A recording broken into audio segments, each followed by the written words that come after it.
Kenyatta akakuwa president, alafu akakupatia kazi. Sasa wewe umekuwa mkubwa, umekuwa na kiburi na unajipiga kifua ati wewe ni bwana kubwa. Si wazungu walikuwa hapa na wakaenda? Power is very temporary.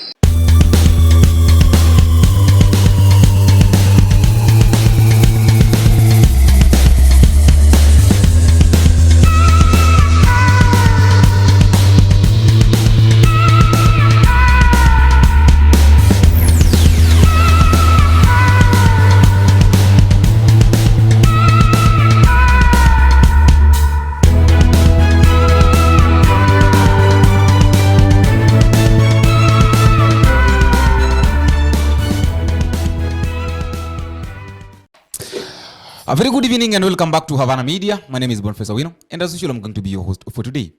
Yesterday, I happened to meet Professor Fred Ogola, whereby we were discussing some of the things that are currently happening in the country.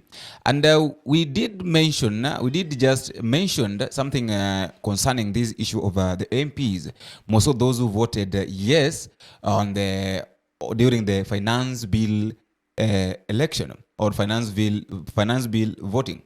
And I remember I was telling Professor that these MPs that voted yes, a time is coming whereby their own people will reject them. And I think I said this even before we met with Professor, that those MPs who voted yes for the finance bill, the people that were supporting the finance bill, a time is coming whereby they will be rejected by their own people in their own constituencies. Now today a lot of members of parliament have been attacked in their own areas, whereby number one, we had got Osoro was attacked, we have got Didmus Barasa was also attacked, we have got Kiwezi MP, that is Mwangi Muture, was also attacked and even beaten during was beaten during a funeral. And surprisingly enough, even Jalango himself was about to be beaten, yet we know very well that Jalango voted a no.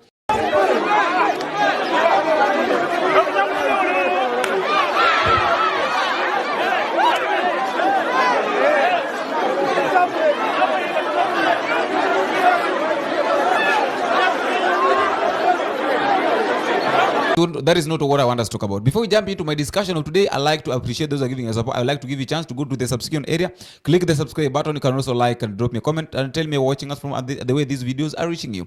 I really appreciate those who are giving us your support, because without your support, this channel cannot grow at the rate at which it's growing. Jumping back to our discussion. Now, today, two of the political leaders that comes from Western Province, Peter Salasya, even though I think they met in different places, but there is something that these two guys said. Number one, there is Peter Salasya talked up. I think his message was directed to the president.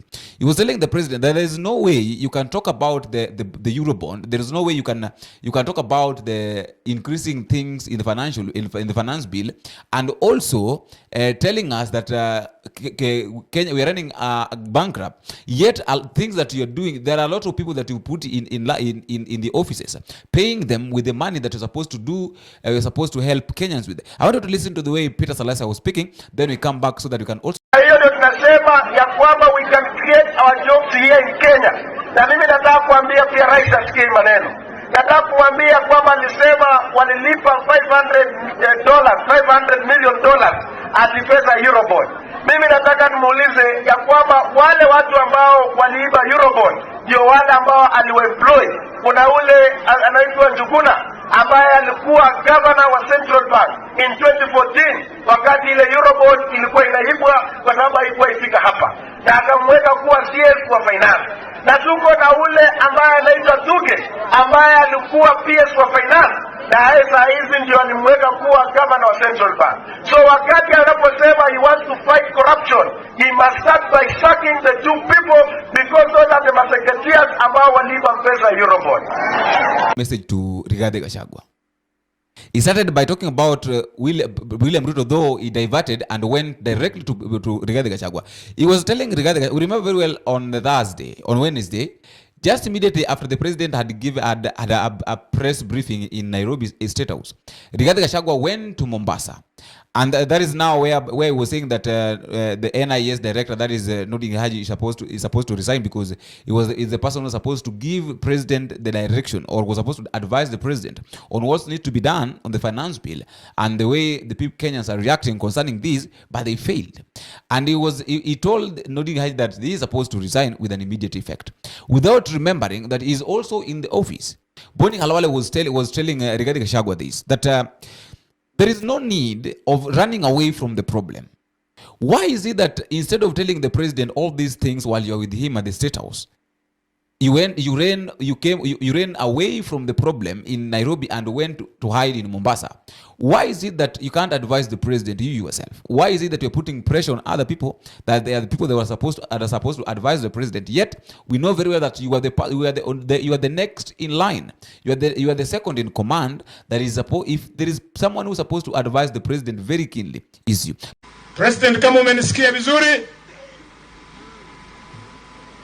wakati ulileta mswada wa finance bill, mimi maswali ni kwa wanaume watatu.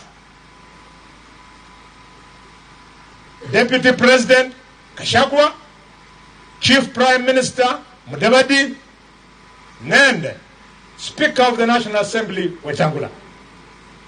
Hawa wanaume watatu nimeona wakati kimeumana Nairobi.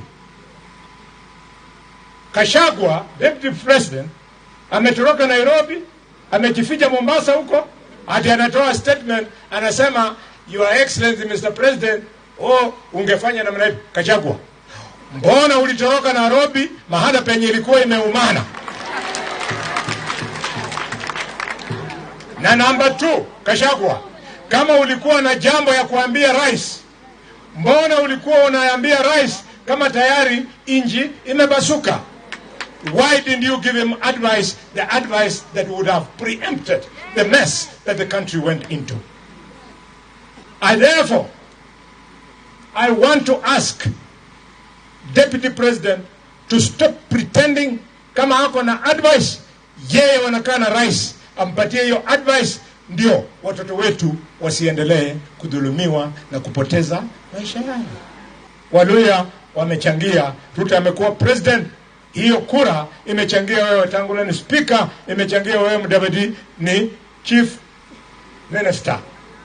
Question is, Mudavadi nende Wetangula, where are you? Gama kuba karika katinya, mwamera muriku kaya president, makuba haka Waluya shukwenyanga. But my question is this. Will the president, if at all, Rigathi Gachagua wants to advise the president, is it possible? Is it really possible for the president to listen to advice that Rigathi Gachagua is giving him? Is it? It is not. Khalwale is also talking about Moses Wetangula and Musalia Mudavadi. He's saying that they're also in the government, but they're doing nothing. I don't know what you think about this video, by the way, and that is why I've decided to bring it so that I can also listen to your views, because according to me, I think that Boni Khalwale is saying that Rigathi Gachagua is the one that is supposed to advise the president. That one, I think it's somehow according to me, it's not okay though, because all along we've seen people trying to advise the president, but he goes with what he knows. The president does what he feels he's supposed to do. It doesn't go with what people feel or what people think he's supposed to do. And also this Peter Salasya is very right, is very okay. And if you've not greeted your MP who voted yes for the finance bill, please make sure that your area does so. That is all I had for today. And until we meet again, I've been your host, Boniface Owino. Bye-bye.